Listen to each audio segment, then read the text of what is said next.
Breaking news చూస్తున్నాం. చిత్తూరు జిల్లాలో మంత్రి పెద్దిరెడ్డికి అంగన్వాడీల నుంచి నిరసన సెగ తగిలింది. ఒకసారి ఉతికితే కట్టుకోలేని చీరలు, పనిచేయని సెల్ ఫోన్లతో తాము ఇబ్బందులు పడుతున్నామని వారు ఆగ్రహం వ్యక్తం చేశారు. మంత్రి ఉషశ్రీ చరణ్ మాత్రం ఏదో గొప్పగా చెప్తున్నారని ఆరోపించారు. చిత్తూరు జిల్లా కుప్పంలో కురబలం బహిరంగ సభకు వెళ్తున్న పెద్దిరెడ్డిని కుప్పం ఏరియా ఆసుపత్రి వద్ద అంగన్వాడీలు అడ్డుకునే ప్రయత్నం చేశారు. పోలీసులు వారిని అడ్డుకునే ప్రయత్నం చేసినా ఎలాగోలా మంత్రి పెద్దిరెడ్డి వద్దకు చేరుకుని తమ సమస్యలను వివరించారు. మంత్రి ఉషశ్రీ చరణ్ మాటల తీరుపై వారు పెద్దిరెడ్డికి ఫిర్యాదు చేశారు. ఇది కొంచెం అంటే ఏదైనా ఒకటి పట్టుకుంటే మొత్తం వచ్చేస్తుంది అట్లుంది సార్. ఇంకొక విషయం ఫోన్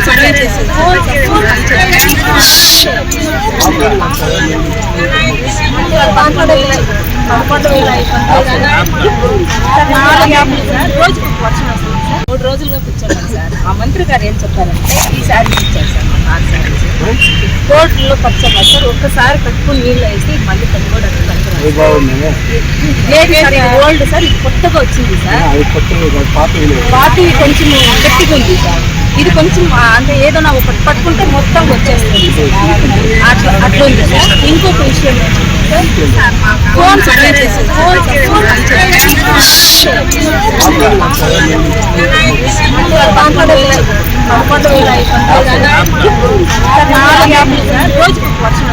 3 రోజులుగా కూర్చోండి సార్. ఆ మంత్రి గారు ఏం చెప్పారంటే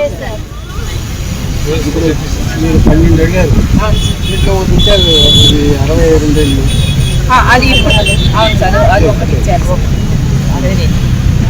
అంగన్వాడీ ఉద్యోగులు బీమా కూడా అమలు ఇంకా ఏం లేదు సార్. మిగతా 10 ఇదైతే ఇది లోకల్ సెంటర్ లోకల్. మిగతా 11 9 ఉన్నాయి పెండింగ్ ఉన్నాయి. చూస్తాం ఇవంటే కంపెనీ చేస్తారు. ఎడ్యుకేషన్ మినిస్టర్, ఈ women and child welfare minister, chief secretary, principal secretary company ఆ కమిటీ కొట్టుకోండి. వచ్చిన తర్వాత క్యాబినెట్లో పెట్టి అప్పుడు కావాలంటే చేతులు మాకు చేస్తాం. చిత్తూరు జిల్లాలో మంత్రి పెద్దిరెడ్డి రామచంద్రారెడ్డికి అంగన్వాడీల నుంచి నిరసన సెగ వ్యక్తమైంది. పనిచేయని సెల్ ఫోన్లతో ఒక్క ఉతుక్కే పాడైపోతున్న చీరలతో చాలా ఇబ్బందులు పడుతున్నామని చెప్పి కూడా, అలాగే మంత్రి ఉషశ్రీ చరణ్ వ్యాఖ్యలపై కూడా వాళ్ళు సీరియస్ అయ్యారు. పూర్తి వివరాలు మా ప్రతినిధి మనోహర్ రెడ్డికి తెలుసుకుందాం. మనోహర్ రెడ్డి.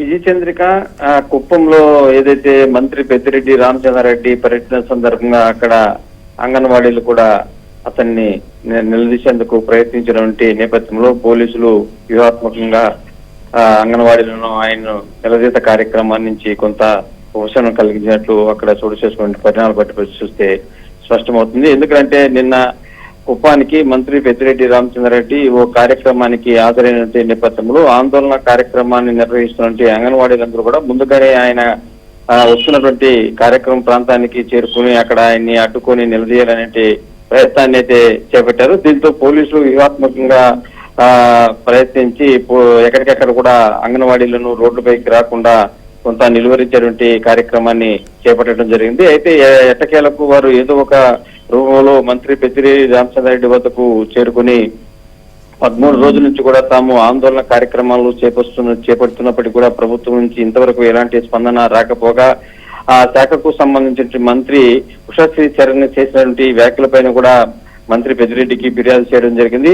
ఒకసారి ఉతికితే ఆ చీర ఎందుకు పనికి రాకుండా పోతుంది, అదే విధంగా రోజుకు అప్లికేషన్లతో ఫోన్లు కూడా పనిచేయడం లేదనేటువంటి ఒక విషయాన్ని కూడా గుర్తించి ఉషశ్రీ ఏదో మంచి చీరలు ఇచ్చేసాము, మంచి ఫోన్లు ఇచ్చేసాము, ఇలాంటి నేపథ్యంలో అంగన్వాడీలు ఈ విధంగా ఆందోళన చేపట్టడం అనేటువంటి వారిపైన ఒక వివాదాస్పదమైన వ్యాఖ్యలు చేసినటువంటి నేపథ్యంలో ఇవన్నీ కూడా మంచి పద్ధతి కాదు, ఆమె పైన చర్యలు తీసుకోవాలి, ఇలా ప్రవర్తించడం ఏమిటనేటువంటి విషయాన్ని కూడా మంత్రి పెద్దిరెడ్డి దృష్టికి అంగన్వాడీలు చేరవేసినటువంటి పరిస్థితి. అయితే దీనిపైన స్పందించినటువంటి మంత్రి మాత్రము ఈ అంశంకు సంబంధించి 12 మంది కమిటీ సభ్యులను నియమించాము, ఆ కమిటీ ద్వారా చర్చిస్తాము, చర్చించిన తర్వాత దీనికి ఒక పరిష్కార మార్గాన్ని తీసుకుంటామనేటువంటి ఒక హామీ ఇచ్చినటువంటి నేపథ్యంలో నిన్నటి రోజున మంత్రి పెద్దిరెడ్డి రామచంద్రారెడ్డికి కుప్పం అంగన్వాడీ నుంచి కొంత నిరసన శాఖ నుంచి ఉపశమనం కలిగించిందనే చెప్పాలి. విజయచంద్రిక.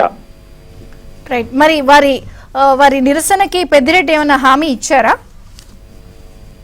ఏదైతే మంత్రి ఉషశ్రీ చరణ్ పైన చేసినటువంటి వ్యాఖ్యలను అమర్యాద పూర్వకంగా ఉన్నాయి, ఆమె ప్రవర్తన సరిగా లేదు, ఈ విధంగా ఒక ఉతుక్కే చీర పాడైపోతుంది, అదే విధంగా ఫోన్లు కూడా పనిచేయడం లేదు, ఈ నేపథ్యంలో ఆమె ఏదో మంచి చేశామని ప్రగల్భాలు పలుకుతున్నటువంటి నేపథ్యంలో వీటిపైన కూడా మంత్రికి ఫిర్యాదు చేయడం జరిగింది. అదే విధంగా ఏదైతే తాము సమస్యల పైన ఆందోళన చేస్తున్నామో 13 రోజుల నుంచి ఆ సమస్యను కూడా పరిష్కరించాలని వారందరూ కూడా మంత్రికి విజ్ఞప్తి చేయడం జరిగింది. దీనికి ఒక ప్రత్యేకమైన కమిటీని కూడా ఏర్పాటు చేయడం జరిగింది. ఆ కమిటీ ద్వారా చర్చించి త్వరలోనే ఒక పరిష్కార మార్గం చూపిస్తామని, అంటే గట్టిగా హామీ లేదు కానీ ఒక ఉపశమనం కలిగించేటువంటి హామీ ఇచ్చినటువంటి పరిస్థితి. దీంతో అంగన్వాడీలు కూడా కొంత వెనక్కి తగ్గినటువంటి పరిస్థితి. విజయ చంద్రిక.